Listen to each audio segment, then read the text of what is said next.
Hello guys, welcome my YouTube channel Joyshree রান্নাঘর। আজকে আমি বানাবো সর্ষে ফুলের চপ। বেসন নিয়েছি 4 চামচের মতো, লবণ, একটু গোটা জিরে, হলুদ, লঙ্কার গুঁড়ো দিয়ে দেব। ননস্টিকের কড়াইয়ের মধ্যে সামান্য সর্ষের তেল দিয়ে একটা একটা করে সর্ষের ফুলগুলো দিয়ে দেব। দুপাশে ভালো করে ভেজে নেব। বন্ধুরা, সর্ষে ফুলের চপ ভাতের সাথে খেতে কিন্তু অসাধারণ লাগে।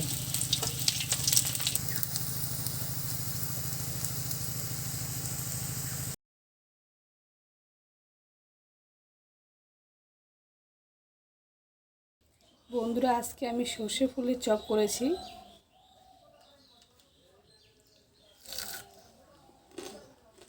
যদি ভালো লাগে বন্ধুরা লাইক, কমেন্ট, শেয়ার আর সাবস্ক্রাইব করে দিবেন, পাশে থাকবেন।